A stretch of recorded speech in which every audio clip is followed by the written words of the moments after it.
Le corps de l'identité absolue est le dernier livre d'une trilogie consacrée à Michel Houellebecq et Gabriela Moravec.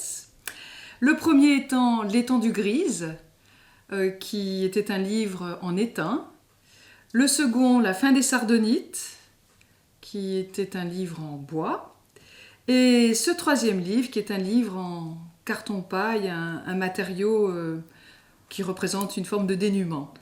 En fait, c'est la découverte d'un poème mystique de Michel Houellebecq qui a inspiré Gabriela pour ce livre, parce que ce livre, ce poème détient une forme de lumière et un questionnement qui reste ouvert. Parce que quand la question a été posée à Michel Houellebecq de quand il avait écrit ce poème et enfin qu'il parle de sa mise en œuvre, il nous a répondu « C'est un poème dont je ne me souviens plus de la date, mais je le connais par cœur. Et en fait, c'est un vieux dossier. » Donc, partons de l'idée de ce vieux dossier qui prouve justement que cette question spirituelle qui court le long de ce poème n'est pas quelque chose de résolu ni de fermé.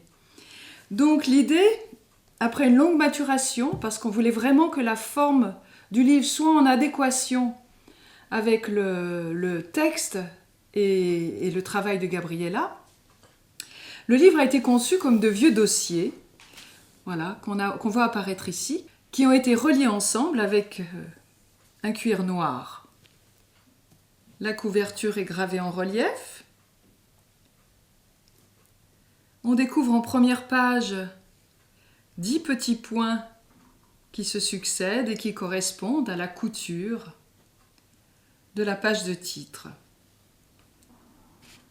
Le poème évoquant des constructions étranges, des taupinières, dans un lieu un peu que Gabriela imagine désertique.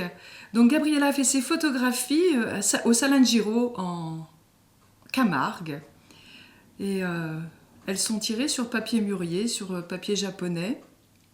Un papier très, très sophistiqué, mais qui crée un contraste avec ce carton-paille qui a servi de support au livre. On découvre ensuite le poème qui est imprimé sur un papier ancien, toujours dans l'idée de cette chose ancienne qui perdure et qui reste classée dans un dossier. La seconde photo est un origami où on retrouve cette construction, ce temple, un peu intemporel.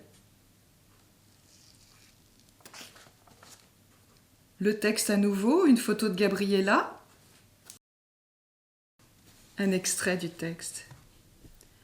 Au centre du temple du Seigneur, il y a une pièce au mur blanchi, au plafond bas.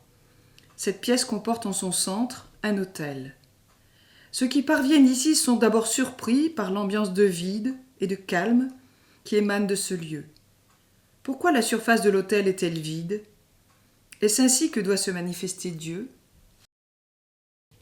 Et une troisième photographie accompagne ce poème, avec un miroir qui se réfléchit dans une rivière de sel.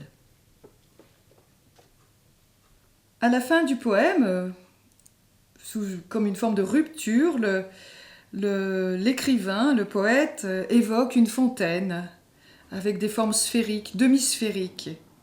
Et donc,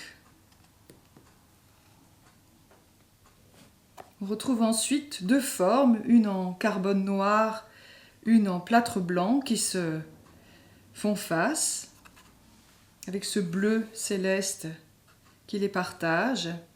Et cette forme est en fait une forme aléatoire en plâtre qu'a moulée Gabriela, qui est différente dans chaque livre. Donc nous avons adapté chaque ouvrage à chacune des formes de plâtre, qui s'incrustent dans la page qui suit. On trouve ensuite le colophon, avec la signature de Gabriela Moravec et de Michel Houellebecq, la numérotation à 25 exemplaires, en 2021. Et comme toujours dans nos éditions, le nom des auteurs et le nom de la maison d'édition est placé en fin de livre, discrètement, comme une signature.